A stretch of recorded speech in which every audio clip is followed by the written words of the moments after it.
రైతు భరోసా ఎవరికి ఎన్ని ఎకరాలకు ఇస్తారు? కాంగ్రెస్ ప్రభుత్వం అధికారంలోకి వచ్చాక రైతు భరోసాపై తీవ్ర చర్చ నడిచింది. రైతు భరోసాలో అక్రమాలు ఉన్నాయని, వాటిని మార్పులు చేస్తామని ప్రకటించడంతో ప్రజలు కాస్త గందరగోళానికి గురయ్యారు.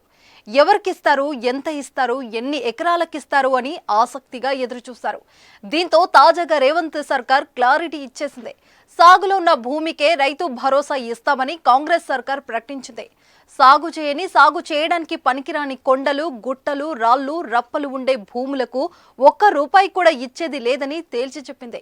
ఎవరైతే పండించిన రైతులు ఉంటారో వారికి మాత్రమే పెట్టుబడి సాయం అందిస్తామని తెలిపింది. గజం కేవలం ₹4,500తో 165 గజాల భూమి కేవలం 8 లక్షలు మాత్రమే.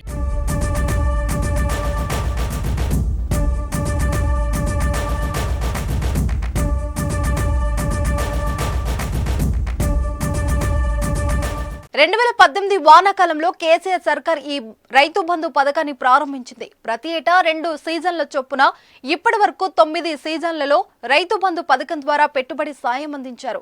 వానాకాలం, యాసంగి సీజన్లలో ఎకరానికి 5,000 చొప్పున మొత్తం ₹10,000 ఇస్తూ వచ్చారు. అయితే టీఆర్ఎస్ ప్రభుత్వం రూపొందించిన రైతు బంధు విధి విధానాలపై విమర్శలు వచ్చాయి.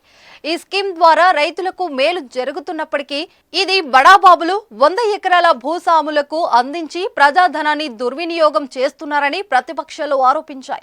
ఈ అంశంపై కాంగ్రెస్ గట్టిగానే విమర్శలు చేసింది. అధికారంలోకి వచ్చాక రైతు బంధుపై ప్రక్షాళన చేస్తామని ప్రకటించింది. చెప్పినట్టుగానే రైతు బంధులో మార్పులకు శ్రీకారం చుట్టింది. గత ప్రభుత్వం అందించిన పంట సాయాన్ని కాంగ్రెస్ ప్రభుత్వం పెంచింది. బీఆర్ఎస్ ఎకరాకు 5,000 చొప్పున ఇస్తే కాంగ్రెస్ ఎకరాకు 7,500 చొప్పున ఇస్తామని హామీ ఇచ్చింది. ప్రస్తుత యాసంగి సీజన్ కు పాత పద్ధతిలోనే ఎకరాకు 5,000 చొప్పున పంపిణీ చేసిన వచ్చే వానాకాలం సీజన్ నుంచి ఎకరాకు 7,500 చొప్పున పంపిణీ చేయనున్నారు.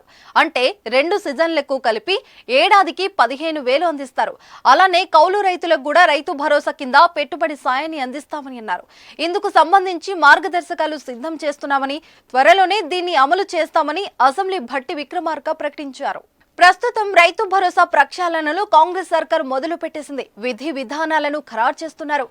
నిబంధనలను పునఃసమీక్షణ చేసి రైతు భరోసా అందించనున్నారు.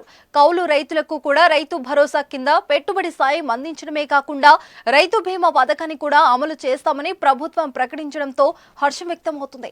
ఎన్నికల ముందు ప్రజలకి హామీ ఇచ్చిన విధంగానే రైతు రుణమాఫీ పథకాన్ని అమలు చేయబోతున్నాం. ₹2 లక్షల రుణమాఫీపై త్వరలోనే మా కార్యాచరణ ఉంటుంది. అందుకు విధి విధానాలని రూపొందిస్తున్నాం. ప్రతి పంటకు మద్దతు ధర ఇస్తాం. ఈ సందర్భంలో మేము రైతు బంధు పథకం గురించి ఒక విషయం ఈ గౌరవ సభ ముందు ఉంచదలుచుకున్నాం. రైతు బంధు యొక్క ముఖ్య ఉద్దేశం రైతుకు పెట్టుబడి సాయం అందించడమేనని గత ప్రభుత్వం ఈ పథకాన్ని ప్రారంభించింది. రైతుకు సాయం అందించడం అనేది ప్రశంసించదగిన విషయమే అయినా ఈ పథకం పేరుతో అసలు రైతుల కన్నా పెట్టుబడిదారులు మరియు అనర్హులే ఎక్కువ లాభం పొందారని చెప్పడానికి ఎంతో చింతిస్తున్నాం.